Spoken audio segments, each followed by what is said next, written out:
江西辣鸡爪，吃起来又辣又过瘾，而且做法特别简单，酱香浓郁，软烂脱骨入味，全部的用料和调料精确刀刻，所有的细节和步骤讲解清楚透明。这个下饭菜真的强烈推荐。朋友们好，今天我们又来做一个下饭菜，需要的全部用料都在这里。我们首先来处理鸡爪，把每个鸡爪的指节都剪掉，这个不需要。都剪好之后，我们给它放进锅中。现在给鸡爪焯个水，加入清水、冷水，焯水的水量可以多一点，因为多一点的清水可以焯得更干净。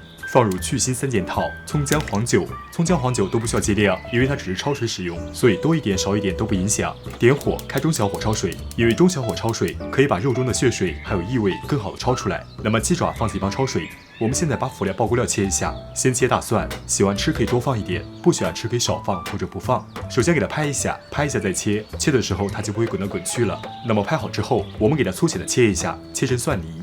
接下来切小米辣，这个和大蒜一样的，能吃辣就多放一点，不能吃辣了就少放一点。我们给小米辣切圈，这个细一点粗一点都可以啊，只不过切细一点，它可以更容易的释放辣味。那么切好之后放在一旁备用。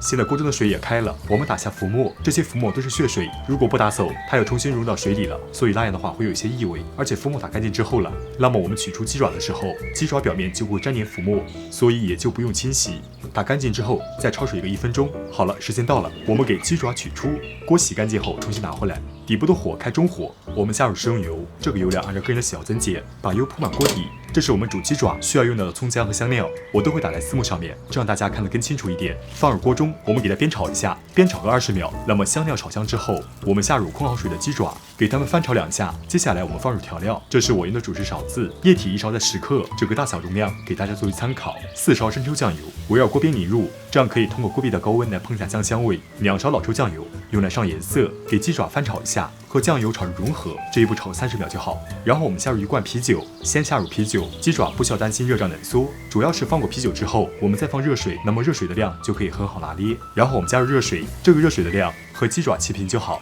那么热水放好之后，我们给鸡爪平整一下。现在底部的火开大火，给汤汁煮开，先不要盖盖子，不盖锅盖。汤汁煮开后，沸腾的汤汁可以把啤酒的酒精还有肉的腥气味给挥发掉。汤汁煮开后，煮个2分钟就好。然后我们转小火，盖锅盖，炖煮30分钟。好了，时间到了，我们揭开锅盖。现在了，我们把鸡爪和汤汁分开，汤汁留2碗，因为汤汁等下我们还要用到。锅洗干净后重新拿回来。现在底部的火开中火，我们下入正常炒菜量的油，当然这个油量还是看个人喜好增减。然后把油喷满锅底，油热后下入蒜末、小米辣，我们给它炒香，这一步炒个20秒。那么蒜泥、小米辣炒香后，我们下入2勺辣椒粉，我这个辣椒粉是不辣的，主要是增色使用，让颜色更加的红润好看。如果你喜欢吃辣，可以放比较辣的辣椒粉，给辣椒粉炒香，这一步炒个10几秒就好。炒好之后，我们下入刚才盛出来的鸡爪，翻炒2下，给它们炒至融合，然后放入刚才盛出来的2碗卤汁。现在加最后的调料，我把调料都打在字幕上面，这样大家看得更清楚一点。推荐放一点味精，因为这道菜比较辣，辣是一种痛觉，所以只有你多放点味精，